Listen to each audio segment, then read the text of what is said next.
আমি আগে গ্যাসটা জ্বেলে দিয়েছি আর কড়াটা বসিয়ে দিলাম গরম হতে। নমস্কার বন্ধুরা, কেমন আছেন? আশা করি ভালোই আছেন, আমিও ভালো আছি। আমি আবার একটা নতুন রেসিপি নিয়ে চলে এসেছি উই মিক্সড উইথ সুনিতা চ্যানেলে। তো আজকের রেসিপিটা হচ্ছে সজনে ফুল দিয়ে আমি একটা রেসিপি বানাবো। তো কি বানাবো না বানাবো সেটা পরের পর আপনাদের স্টেপ বাই দেখাবো। তো আপনারা আমার সাথে থাকুন। তো আগেই বলেছি আমি কড়া গ্যাসে বসিয়ে দিয়েছি আর নিয়েছি সজনে ফুল। তো এই সজনে ফুলটা একটু এইভাবে দেখাচ্ছে কেন, এটা হচ্ছে আমি জলে ভালোভাবে ধুয়ে রেখে দিয়েছি। কেন, সজনে ফুল তো পুরো না, বালি থাকতে পারে। তো আমি ভালোভাবে বেছে ধুয়ে রেখে দিয়েছি, এই দেখুন জল জল। তো এবার আমি কি করব সেটা আপনাদের সামনে আসছি, তো আমার সঙ্গে থাকুন। তো আগেই কড়া বসিয়ে দিয়েছি, কড়া আমার গরম হয়ে গেছে। আমি ওই কড়াতে সর্ষের তেল দিয়ে দিচ্ছি। তো এই রান্নাটা সর্ষের তেল দিয়ে করলে খুব ভালো হয়। তো আমি পরিমাণ মতন সর্ষের তেল দিয়ে দিলাম। তেল আমার গরম হয়ে গেছে, আমি দিয়ে দিচ্ছি কালো জিরে। তো কালো জিরেটা একটু ভাজা হোক। তো কালো জিরেটাকে আমি একটু নাড়াচাড়া করে দিচ্ছি। তো আমার কালো জিরাটা দেখুন ফুটে উঠেছে। তো এবার আমি নিয়ে নিয়েছি রসুন। তো রসুন আমি ভালোভাবে ছাড়িয়ে নিয়েছি, নিয়ে এবার আমি এই তেলে দিয়ে দিলাম।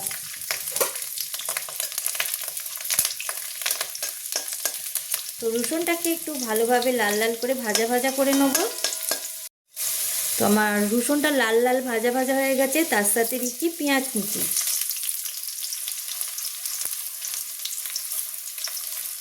তো আমি যতটা সজনা ফুল নিয়েছি সেই হিসেবেই রসুন আর পেঁয়াজ আন্দাজ মতো দিয়ে দিলাম।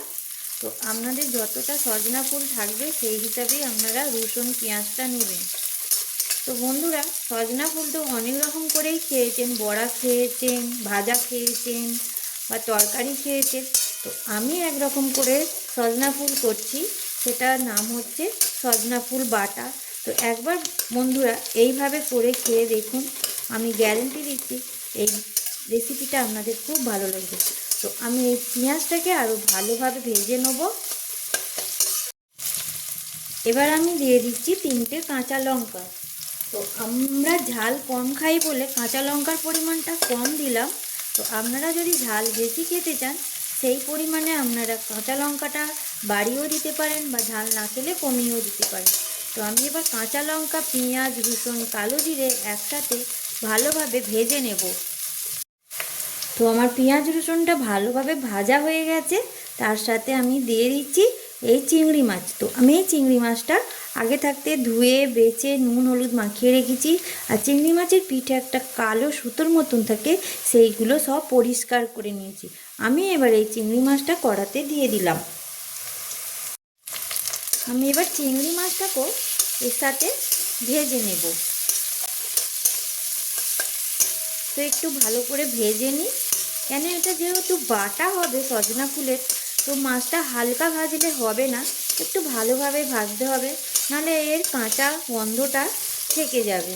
এটাকে তো আমি জল দিয়ে ফোটাবো না, শুধু এইভাবেই করব বিনা জলে। তো চিংড়ি মাছটাকে ভালো করে ভেজে নেবো পেঁয়াজ আর তোমার কাঁচা লঙ্কা রসুনের সাথে। তো বন্ধুরা, আমার চিংড়ি মাছটাও ভাজা ভাজা হয়ে গেছে মশলার সাথে। তো এই দেখুন সজনে ফুল, এটা সজনা ফুল না, এটা নাজনে ফুল। তো আমি সজনা ফুল আর নাজনে ফুল দু রকম হয়, তো আমি তো এই নাজনে ফুল দিয়ে করছি। তো এই আমি সব ফুলগুলো এর ওপর দিয়ে দিলাম।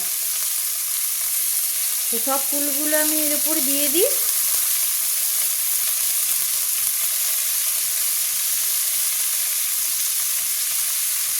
তো সব ফুলটা আমি এর ওপর দিয়ে দিয়েছি।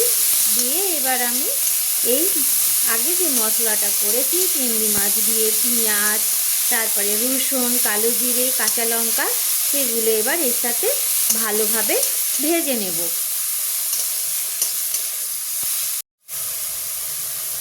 আর আমি দেব সামান্য হলুদ,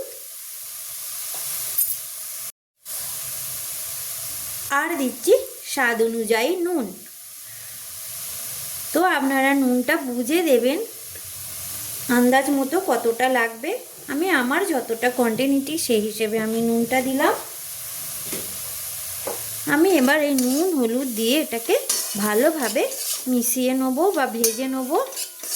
তো বন্ধুরা, আমার এই রেসিপিটা যদি আপনাদের ভালো লেগে থাকে তাহলে লাইক করবেন, শেয়ার করবেন আর সাবস্ক্রাইব করবেন, আমার পাশে থাকবেন। আর আমার যারা নতুন বন্ধু আছো তাদেরকে অনেক অনেক ভালোবাসা। আমার যে ভিডিওটা দেখছো যদি ভালো লাগে সাবস্ক্রাইব করে আমার পাশে থাকবেন, আমাকে নিয়ে যাবেন। আর আমার পুরনো বন্ধু যারা আছো তাদেরকে অনেক অনেক ভালোবাসা। তোমাদের কাছে একটা ছোট্ট করে অনুরোধ, যদি আমার এই রেসিপিটা ভালো লেগে থাকে তাহলে একটা ছোট্ট করে কমেন্ট করবেন। আমি কমেন্ট পড়তে খুব ভালোবাসি, তো আমি কমেন্ট পড়ে তোমাদের কমেন্টের আমি রিপ্লাই দেবো। তো বন্ধুরা, আমি এটা ভালো করে ভেজে নিই।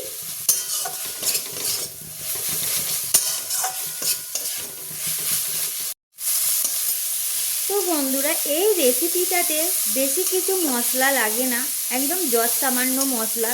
শুধু আমি কি মশলা দিয়েছি, এতে হলুদ গুঁড়ো আর নুন দিয়েছি, কেন এটা কাঁচা লঙ্কার ঝালেতেই ঝাল হবে।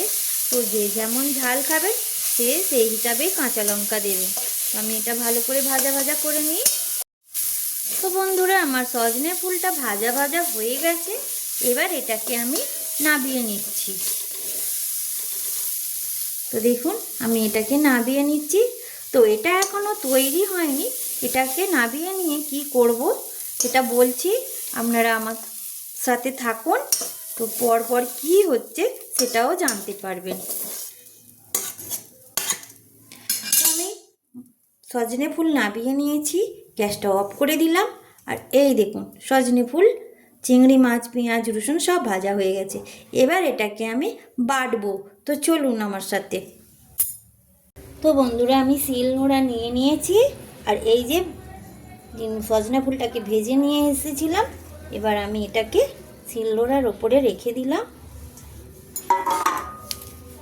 দিয়ে এবার এটাকে আমি বেটে নেব।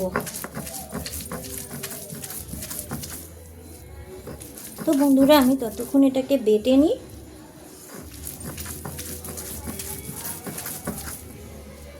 তো আগেই বলেছি এই সজনা ফুল রেসিপিটার নাম হচ্ছে সজনে ফুল বাটা।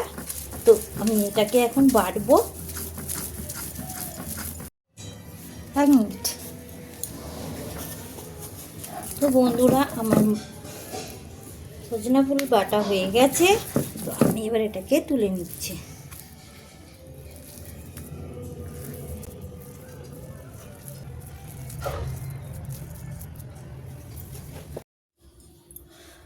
তো আমি সজনে ফুলটাকে বেটে নিয়ে চলে এসেছি, দেখতে পাচ্ছেন পুরো একদম বাটা হয়ে গেছে, আর লাড্ডুর মতন করে রেখে দিয়েছি।